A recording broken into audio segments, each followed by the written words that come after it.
ایمان کی وہ سطح نہیں ہے جو کھڑا کر دے حکم پر۔ نماز کا کس کو نہیں پتا کہ فرض ہے، کیوں نہیں پڑھتے؟ ایمان کا سرمایہ تھوڑا ہو گیا ہے۔ پردے کا کس کو نہیں پتا کہ مسلمان عورت کے لیے پردہ فرض ہے، عین ہے، کیوں نہیں پردہ ہو رہا؟ سرمایہ کوئی نہیں، پیسے کوئی نہیں، اور پیسے سے چیز خریدی جاتی ہے، ایمان سے چیز خریدی جاتی ہے، اطاعت ایمان سے آتی ہے، کیوں پردہ اٹھ گیا؟ ایمان کی حرارت۔ ایک عورت جب 5 ہجری میں پردے کا حکم آیا تو رات کو حکم آیا، کسی کو پتا چلا کسی کو نہیں چلا۔ فجر کی نماز میں عورتیں بھی آتی تھی مسجد میں، ایک الگ جگہ بنی تھی۔ جب ایک خاتون آئی، دیکھا تو ساری عورتیں پردے میں چادروں میں چھپی، تو تمہیں کیا ہوا؟ کہنے کہ تجھے خبر نہیں رات کو پردے کا حکم آ گیا؟ کہ اچھا مجھے تو کوئی پتہ نہیں تھا، رات کو اللہ نے کہہ دیا ہے۔ تو انہوں نے اسی وقت نماز کے بعد ایک بچے کو بھیجا، کہا جاؤ بیٹا میرے گھر سے چادر لے کے آؤ۔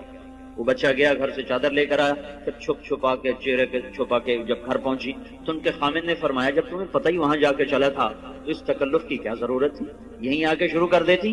تو فرمانے لگی اللہ کے حکم کا پتہ چلنے کے بعد میری جرت نہ ہوئی کہ ایک قدم بھی اس کی مرضی کے خلاف اٹھا۔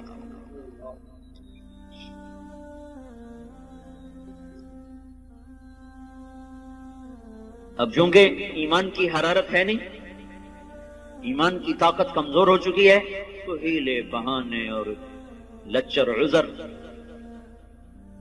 حضرت فاطمہ رضی اللہ تعالیٰ عنہ کا انتقال ہونے لگا تو اپنی خادمہ سے کہا، حضرت علی موقع پر موجود نہیں تھے، کہا کہ غسل کا پانی رکھا، پانی رکھا، انہوں نے غسل فرمایا کہ میرا فلاں جوڑا نکالا، کہ چارپائی میری بیچ میں کر دی، انہوں نے کمرے کے بیچ میں چارپائی کر دی، ایسے لیٹی، قبلے کی طرف منہ کر کے کہنے لگی میں مرنے لگی ہوں، علی سے کہنا میرا غسل ہو چکا ہے، میرا کوئی کندھا بھی نہ ننگا کرے، میرا کوئی نہ سطر کھولے، میں نہا چکی ہوں، میرا غسل ہو چکا۔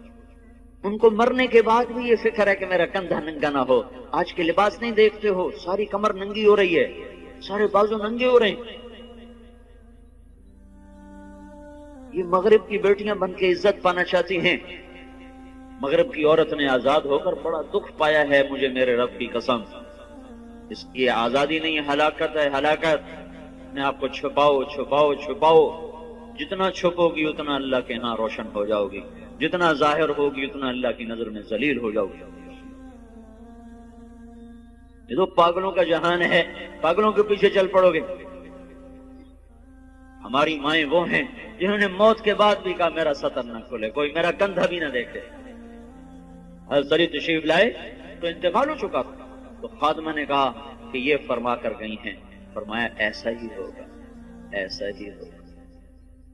اسی طرح جنازہ اٹھایا گیا، اور پھر اس سے کچھ دن پہلے کی بات ہے، اسماء بنت امیس سے کہنے لگی میری میت کا کوئی ایسا انتظام کرو کہ کسی کو پتہ بھی نہ چلے میرا قد کیسا، میرا جسم کیسا۔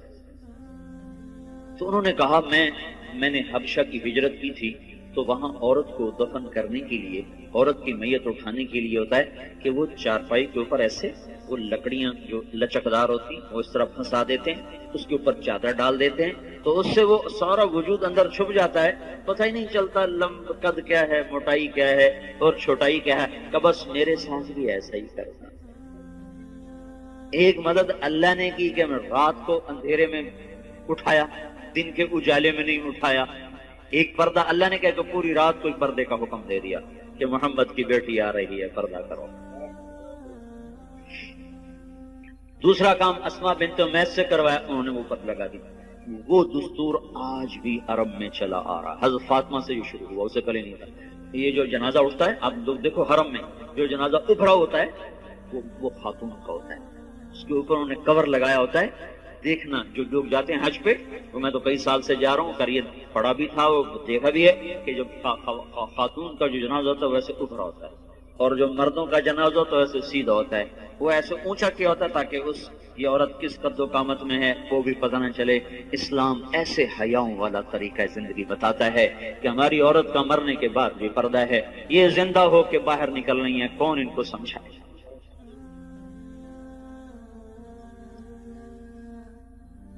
ہاں ہائے، تبلیغ اسی زندگی کو سیکھنے کا کام ہے، یہ پاک زندگی، یہ پاکیزہ زندگی، اس کو لے کے در در گھر گھر پھرنا، لوگوں کی خیر خواہی میں، ان کو اللہ کے ساتھ جوڑنے میں، دھکے کھانا، لوگوں کی منتیں کر کے ان کو اللہ رسول کی ترتیب زندگی سمجھانا بتانا، یہ ہے تبلیغ کا کام۔ اس کے لیے ہم عورتوں کو بھی نکالتے ہیں، مردوں کو بھی نکال دو، بھائی سیکھو سیکھو۔ اوپر سے ہواؤں کا تیور بدلا ہوا ہے، پانی بپھر چکا ہے، زمین بے لگام ہونے کا ہے، سمندر اچھل اچھل کے اپنے غصے کا اظہار کر رہے ہیں، اللہ تعالیٰ کی طرف سے نشانیاں ظاہر ہو رہی ہیں کہ یا سیدھے ہو جاؤ یا پانی کی لگام کھل سکتی ہے، یا زمین اپنی کروٹ بدل سکتی ہے، یا ہواؤں کی لگام ڈھیلی ہو سکتی ہے، یا چاند سورج کی گردش وہ ہمارے خلاف چل سکتی ہے، اور کوئی اللہ لاؤڈ سپیکر لگا کے بتائے گا کہ بس کرو، ختم کرو، باز آ جاؤ۔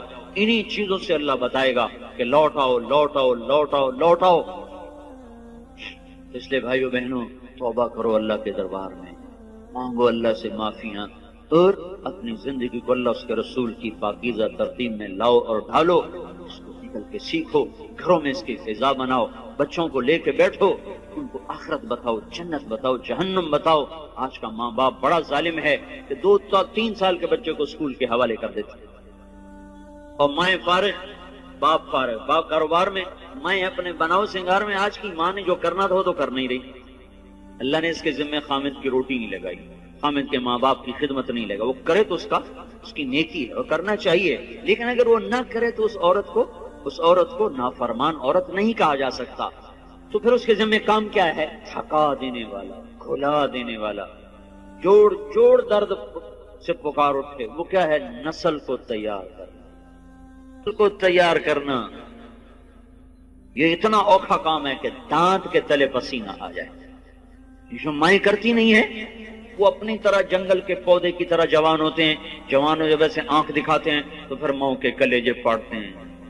جب بیٹی آگے سے بولتی ہے تو ماؤں کی راتوں کی نیند اڑتی ہے، اسے سمجھایا کب تھا، اسے ٹائم کب دیا تھا، بچوں کے ساتھ کب بیٹھے تھے۔ مدرسہ تربیت کی جگہ نہیں ہے، نہ خانقاہ تربیت کی جگہ ہے، نہ تبلیغ تربیت کی جگہ ہے۔ سب سے بڑی اور سب سے طاقتور تربیت کی جگہ ماں کی گود ہے اور باپ کا سایہ ہے۔ ماں نے گود خالی کر کے ٹیوٹر کے حوالے کر، ٹیوٹر کے پیٹ سے نکلا ہے کہ تمہارے پیٹ سے نکلا ہے؟ حوصلوں میں 11 سال کا تھا، میرے باپ نے مجھے حوصل میں ڈالا۔ چھوٹے چھوٹے بچوں کو حوصلوں میں دھکا دے دیا، فارغ تو وہ جنگلی جانور کی طرح اور جنگل کے کانٹے دار جھاڑی کی طرح وہ پروان چڑھتے ہیں، انہیں کیا خبر کہ ماں کیا ہے، باپ کیا ہے۔ تو اللہ کا احسان ہوا، تبلیغ کا کام چلا اور اللہ تعالیٰ نے ہمیں راہیں سجھا دی، دکھا دی۔ اپنی اولاد کے لیے وقت نکالو، گھروں میں بیٹھو، صحابہ کی سیرت پڑھو، حضور کی سیرت پڑھو، جنت جہنم کے واقعات سنو، پڑھو، سناؤ، ان کے معصوم ذہنوں میں ڈالو، تو آگے جب چڑھیں گے، پروان چڑھیں گے تو کچھ اپنے اوپر پھلدار ہو کر وہ نکلیں گے، ورنہ تو وہ کانٹے دار جھاڑیاں بنیں گے، کانٹے دار۔ اس لیے وقت دو، اپنے آپ کے لیے وقت نکالو،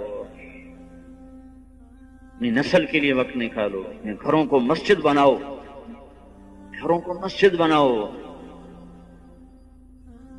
زبان کا بول بڑی طاقت رکھتا ہے، زبان کے بول میں اللہ نے اثر رکھا ہے۔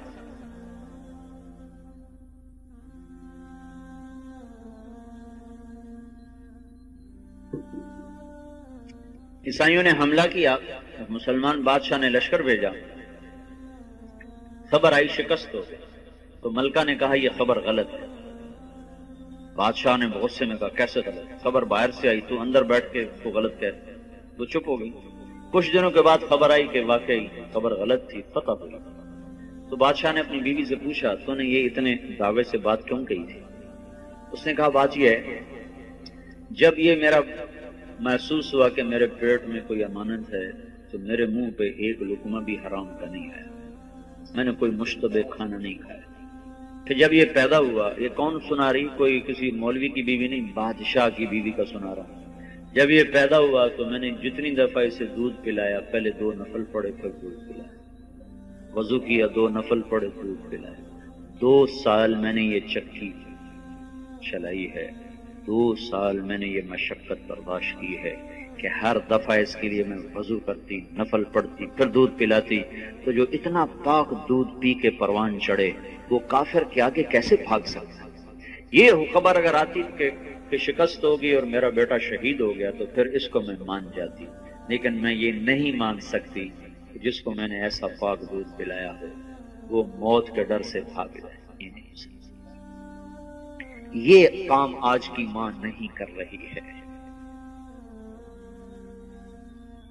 اس کا سلیقہ سیکھنے کے لیے تبلیغ میں وقت دو کہ بچوں کو کی تربیت کرنی کیسے ہے اور گھر کی زندگی کو جنت کیسے بنانا ہے۔ اس لیے بھائیوں بہنوں، پچھلی پہ توبہ کرو، اگلی کے لیے تیاری کرو، اپنے گھروں کو مسجد کا ماحول دو، اپنی زندگی میں پردے کو داخل کرو،